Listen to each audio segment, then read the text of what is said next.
Hello and welcome back to the basement renovation. We have been making some progress. We did a lot of work this weekend and we've also been getting our electrical updated in this space. So last week we had an electrician come in and put in a dedicated circuit for this area.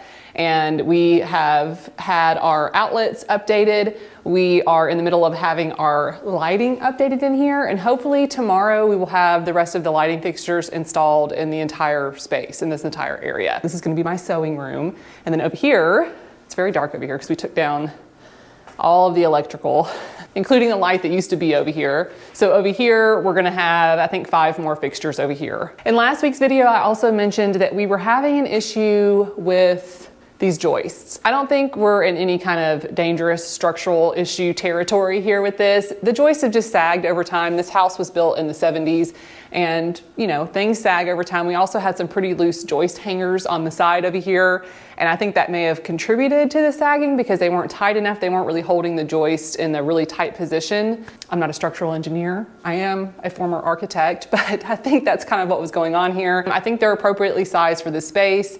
There are a few things that we could do to fix that. Some things that we could do ourselves, some things that we could hire a professional to come out and do. It makes the upstairs, our living room, which is right above this space, there's a little bit of bounce in the floor. So last week, I was kind of doing a little research on, you know, what we can do for the joist hangers. I was pretty sure that the joist hangers we have in here are not the appropriate joist hangers for this type of application. So one of the issues we have with these joist hangers is we can't remove them. They're the type that hang on top of the rim joist.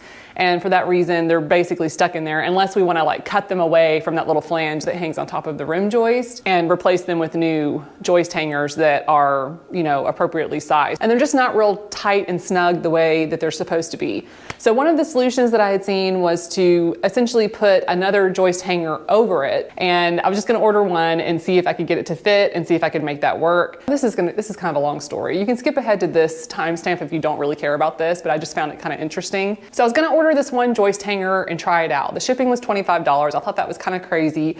So I called the company and I was just like, hey, is there a reason that this is $25 for the shipping? Like, is there any way to get around that? And the really nice man that I spoke to was like, well, typically people are ordering like larger quantities and that's just kind of our shipping price. But we got to talking about the joist situation. I sent him some pictures. He was actually really helpful. And he said that he didn't think it was a good idea in our case to do the joist hanger over the existing joist hangers. And he said probably your best bet is going to be to tighten the joist hangers that you have in this particular case, since it's really kind of difficult to remove them.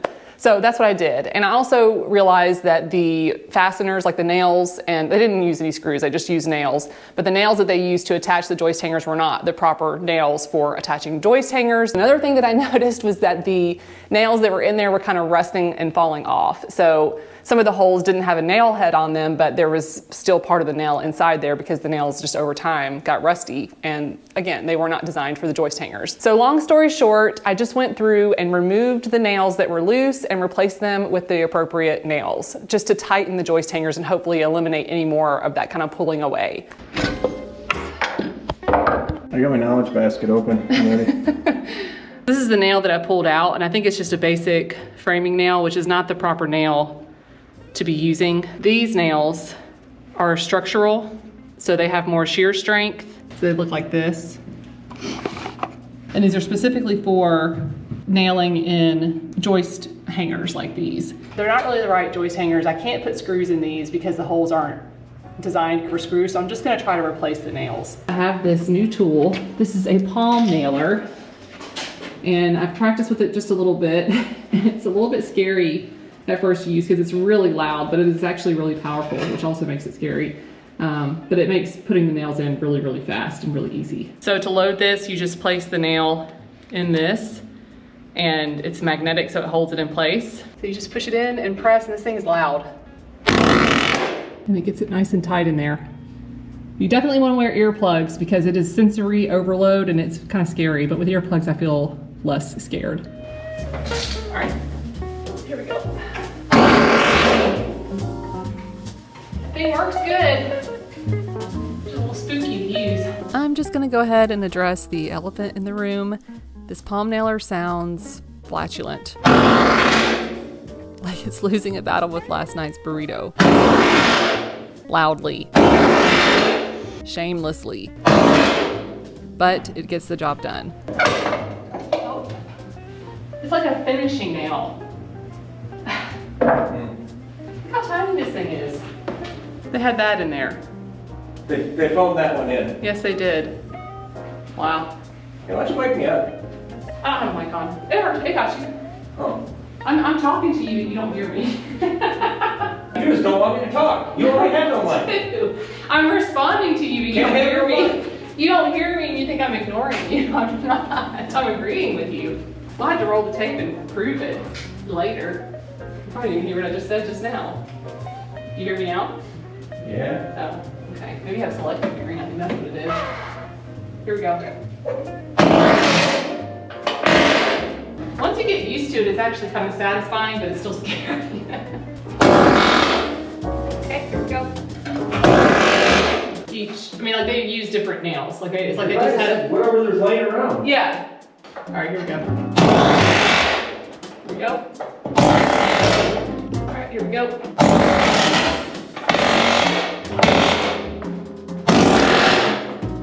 All right, last one.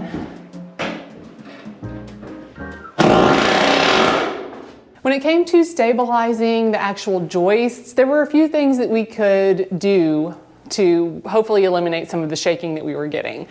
I went on for quite a while here explaining all the ways we could further stabilize the joists and or level the slightly sagging floor above. If you're thinking it, we probably already looked into it and decided not to do it based on budget, time, and tolerance. Anyway, here's what we decided to do to keep moving on this project. Another option is to stabilize the joists kind of perpendicular to the joist and to add some blocking in to kind of hopefully help eliminate some of the shake, but that's not going to fix the dip in the floor. So that is what we did this past weekend. We went through, we just cut some blocking and created a couple of rows of additional stability. This one is 14 and a half. 14 and a half. 2.5/16.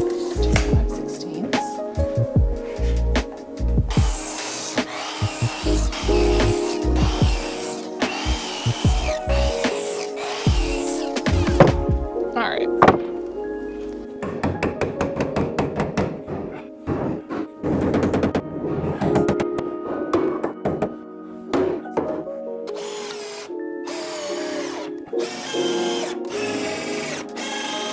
So you want these right in line. I can't stagger them so I can... So then you'll put that one in. We'll have to toenail this end of that one and put end screws in this end.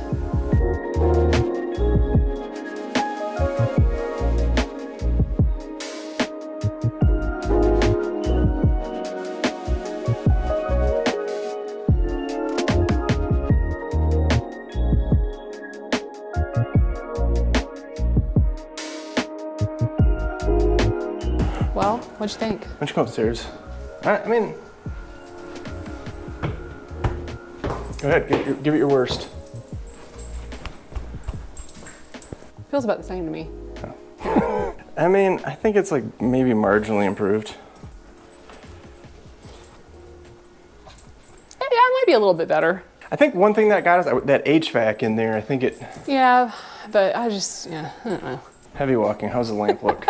Is that how you walk normally? Not really, this is like heavier than normal. How was that? That's a man on a mission right there. Tell that floor. Floor? I think it's a little bit better. I mean, I think it's a little bit better. It's still pretty shaky. I don't know if it's just wishful thinking on my part, but... I think it's better. I mean, I know you want to like cut the improvement in half by at least 50% because it wasn't your idea. That's for sure. I still think my idea is going to work. I think it's better. I mean... It's a little bit better. Would you say... It's like 50% better. 15? 50? No. I said 50, but I take it back. You take it back. Because it's like, oh, that'd be ceding too much. You're like thinking like that would be ceding too much on this argument. I'd say 25 then. 20 to 25%. I think 25 is fair. I think it definitely helps because like... Babe. I mean, I could almost get the TV to fall over yesterday. I mean, I guess we could put some more, like maybe some 2x4s. Because one of the things I saw said to put it above and below any kind of like ductwork or something. Yeah, you know? I would definitely get a 2x4. Like when we get this 12 wire out of here, because we got enough room here, sneak another one really tight, like right in there, so it's, directly in line with this. Okay.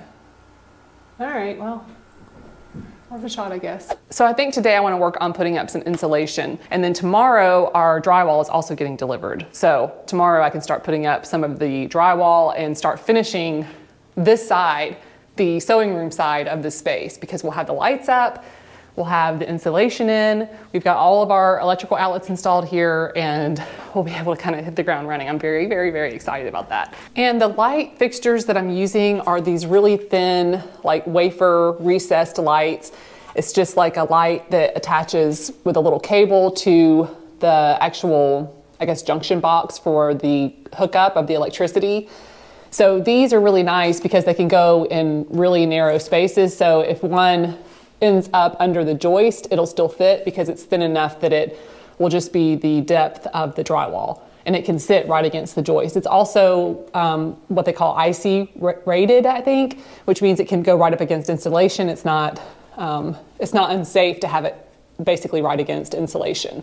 We will have another switch that's going to be installed here for the other side of the basement, but I put dimmers on all of these lights so I can kind of go brighter or darker. I'm all about the dimmers now. It's just going to really allow me to customize the mood in this space.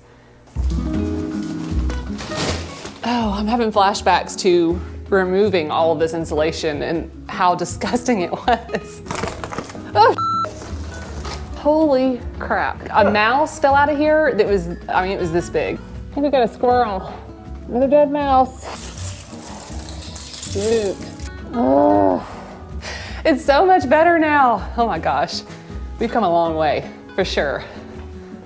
Oh, I feel like there's something in my hair, even thinking about that.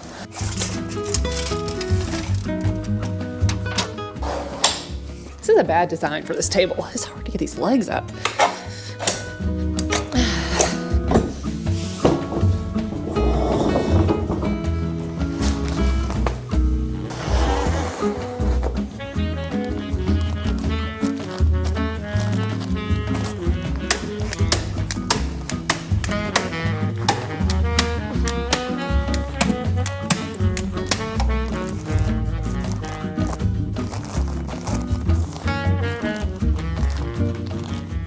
Decided to put on a mask because this stuff's it gets in the air. Yeah, it's probably a good idea to wear a mask when you're dealing with insulation.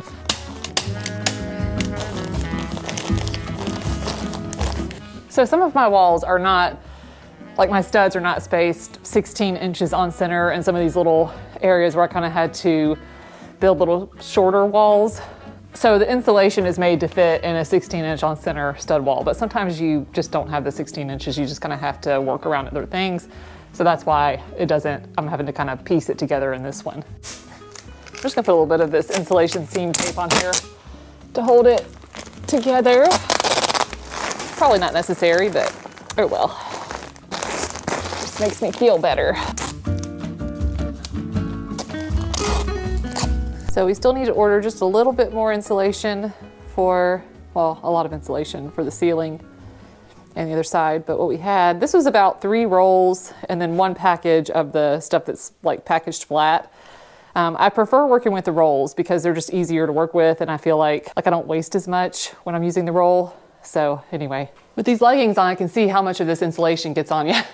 When I was taking down the insulation, when I was in the demo phase, I couldn't really see it, but on these black leggings, you can really see. And I also was wearing a mask when I was doing the demo because I was worried about mouse poop, but I started out doing this without a mask on and immediately started getting kind of coughy. And I noticed there's a lot of little particles floating around in the air. So anyway, you would definitely want to wear a mask when you do this. I'm just gonna use some tape to get some of this off of my pants before I walk upstairs. Nasty stuff.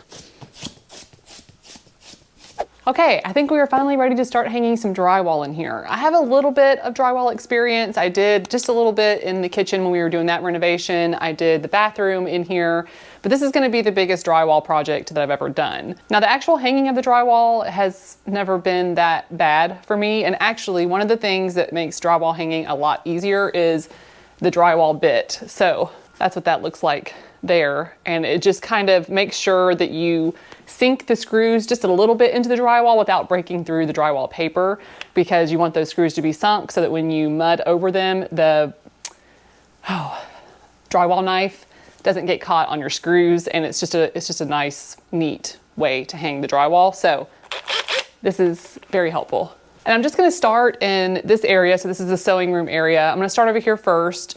And I feel like I could probably get the drywall hung on this side of the room like in a couple hours. We'll see. I don't know. Sometimes my time frames are a little delusional when I first start a project, but I don't have anything else to do today. So I'm gonna start on the drywall. I forgot that I have to take all these plates off of the outlets. So I'll do that real quick.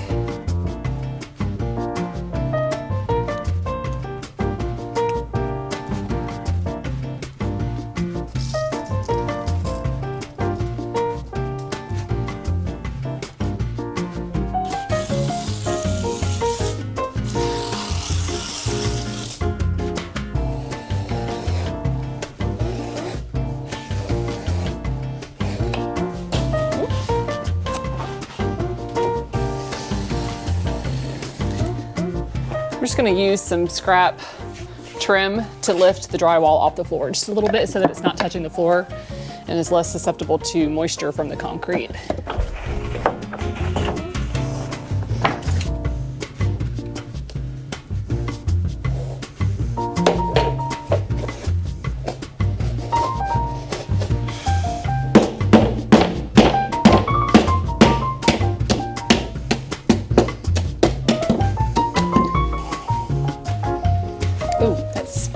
Don't want to do that. Wow, I really messed that up. Frick. In a minute, I really messed this one up. I have to patch that. It's okay. It's okay. It's okay. Oh my God. Okay. We're off to a rough start.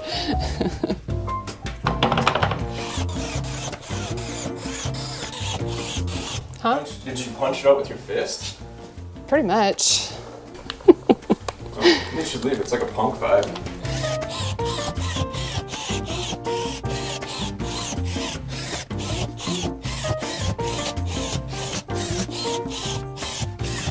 So I think that drywallers use this like little router tool to go around all of the outlet boxes. I don't have one of those, so I'm just making do with what I have. We've also already installed all of the outlets into the boxes. So I've seen some videos where people will like trace around, like put chalk or drywall dust on the edge of the box and kind of stamp it onto the back so they know where it is. But since we've got all of our outlets installed, I'm not removing them. So I am just gonna measure, but I do have a drywall knife. So I'll use that to cut out the hole instead of trying to punch through it like the Hulk. So that's the new plan.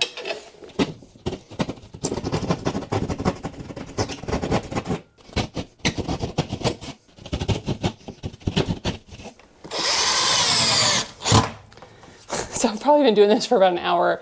At first I was like, I think it'll probably take me about 2 hours to get all the drywall up in this area. I got 2 pieces up.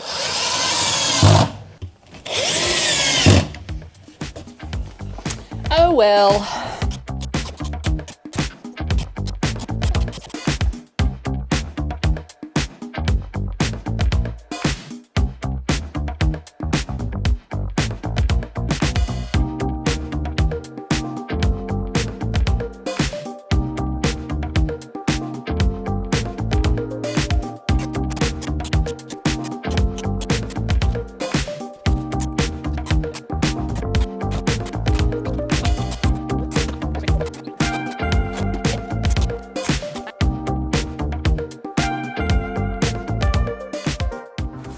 All right, let's see if I can get this thing up here.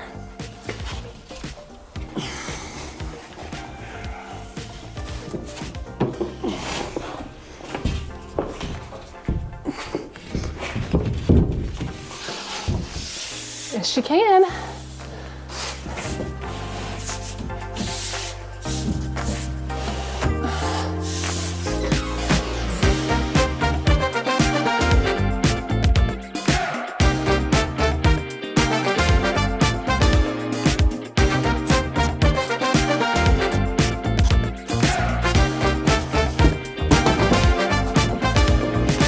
No! How the hell?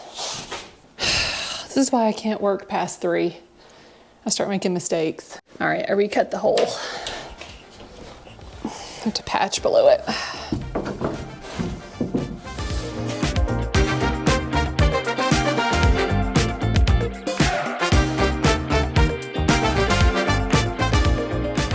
Well, the room is finally starting to take shape. It's amazing how much different it looks just putting the drywall on there. It's starting to actually look like a room, but I'm actually getting kind of tired. I'm starting to make mistakes. I'm gonna have to patch this down here. I cut it too low, so I'll fix that, but I think I'm gonna call it a night. Just amazing to remember where we started with this room.